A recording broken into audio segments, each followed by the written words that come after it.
ఓం శ్రీమాత్రే నమః. శ్రీ శివాయ గురవే నమః. యః కర్త జగతాం భర్త సంహర్త మహసాం నిధి ప్రణమామితమాదిత్యం బహిరంతస్తమోపహం. వీక్షకులు నమస్కారం. నేను మీ దేవులపల్లి రామకృష్ణ శాస్త్రి, ఆర్కే మాతృశ్రీ తెలుగు జ్యోతిషపరమైన యూట్యూబ్ ఛానల్.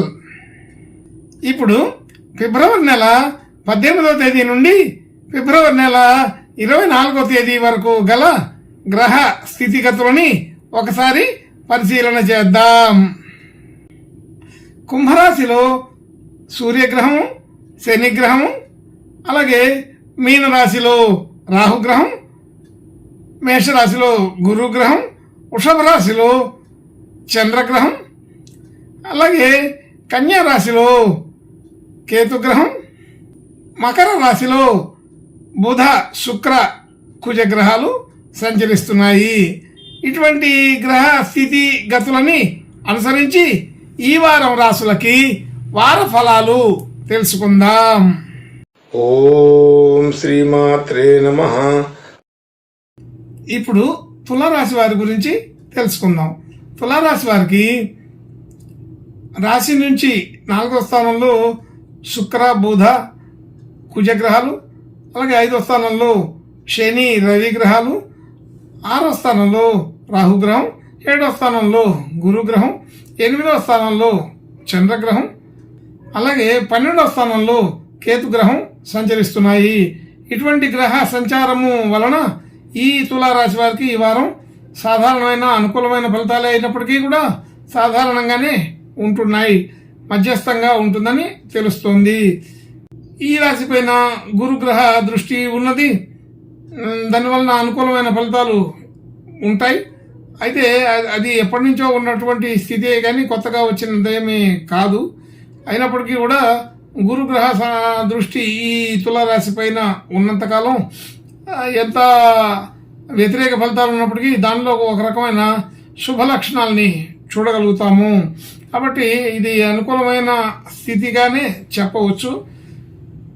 అయితే సరైన ఆలోచనలు చేసి సకాలంలో సరైన నిర్ణయాలు తీసుకుంటే ఈ వారం అనుకూలమైన పరిస్థితులు ఉన్నాయి. అయితే అవసరమైన పనులు చేయాలి. ప్రతి దాంట్లో కూడా మనకి అనుకూలంగా ఉంటుందని ప్రయత్నిస్తే మనకు కొంత ఇబ్బంది కలిగే అవకాశం ఉంటుంది. అయితే ఏది మన సంబంధించిన విషయం అనేది గమనించి దాని ప్రకారం వెళితే బాగానే ఉంటుంది. అంటే సకాలంలో సరైన నిర్ణయం తీసుకోవడం అంటే అదే.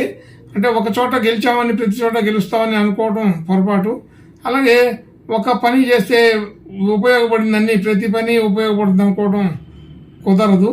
అంటే గురుబలం బాగానే ఉంది, గురువు రాశిని చూస్తున్నాడు కదా, కొన్ని విషయాల్లో అనుకూలపడతాడు, అన్ని విషయాల్లో అనుకూలపడే పరిస్థితి అయితే కాదు అని అర్థం చేసుకోవాలి. అలాగే ధనయోగాదులు కూడా సాధారణంగా ఉన్నాయి. ధన స్థితిగతులు చిన్న చిన్న మార్పులు ఒడిదుడుకులకి లోనయ్యే అవకాశం ఉంటుంది. కొంచెం జాగ్రత్తగా ఆలోచన చేయండి. సరైన నిర్ణయం తీసుకొని ఆ ఆర్థికపరమైన విషయాల్లో కూడా జాగ్రత్తగా ఉంటే ఇబ్బంది ఉండదు.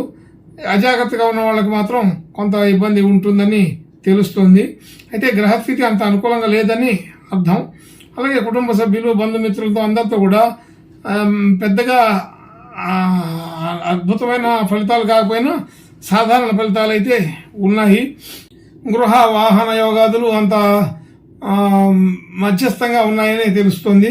పూర్తి అనుకూలత కాదు, అట్లానే వ్యతిరేకము కాకుండా ఉంటుంది. అంటే రవి శుక్ర బుధ గ్రహాలు 3 కూడా గృహస్థానాన్ని ఆక్రమించి ఉన్నాయి. కాబట్టి అందులో మంచి చేసే వాళ్ళు ఉన్నారు, అనుకూలం లేని వాళ్ళు ఉన్నారు.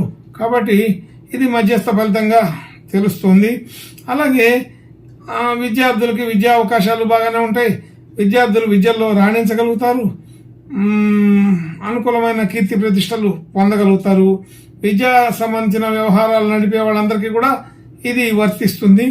అలాగే పంచమ భాగ్యం బాగుంది. అలా శత్రు బాధ రుణ బాధ కూడా తగ్గించుకోగలుగుతారు. ఆరోగ్య సంబంధించిన విషయాల్లో చిన్న చిన్న సమస్యలు వచ్చినా కానీ వెళ్ళిపోతూ ఉంటాయి, పెద్దగా ఇబ్బంది ఉండదు. కానీ ఏదో ఒక చిన్న సమస్య రాకుండా ఉండదని తెలుస్తుంది. భార్యాభర్తల మధ్య అనుకూలత బాగానే ఉంది. పెద్దగా ఇబ్బందికరమైన విషయాలు అయితే ఉండవు. మనం పెట్టిన పెట్టుబడులు వృద్ధి చెందుతాయి. మనం తీసుకున్నటువంటి నిర్ణయాలు సరైనవని తెలుసుకొని సంతోషపడగలుగుతాం.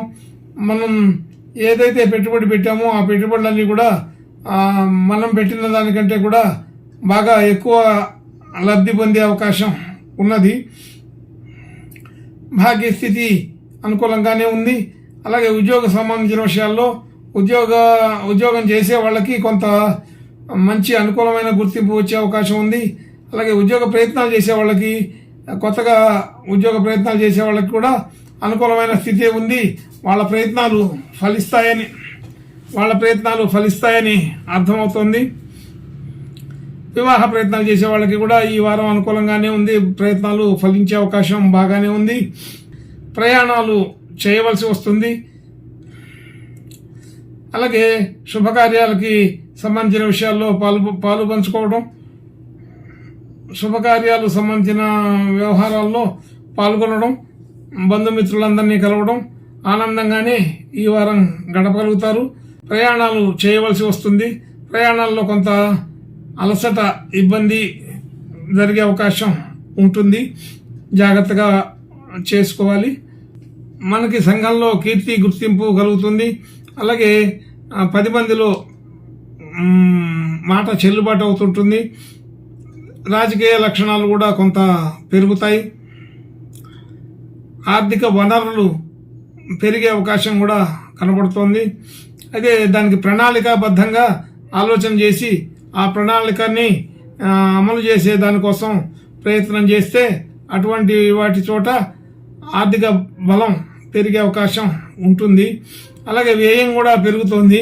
వ్యయ సంబంధమైన విషయాలు అంటే మనకి అర్థం కాని విషయంలో మనల్ని ఏదో ఒక రకంగా మాయ చేసి ధనాన్ని తీసుకునే వాళ్ళు ఉంటారు.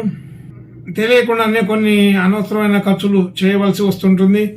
అయితే ఆర్థికపరమైన విషయాల్లో పెద్దగా ఇబ్బంది కలగదు. ఇంకా మంచి శుభ లక్షణాలు కలగడం కోసం ఈ తులారాశి వారు ఈ వారం ఈశ్వరుని ప్రార్థన, నమస్కారాలు చేసుకుని అభిషేకాలు చేసుకుంటే బాగుంటుంది. శుభం భూయాత్.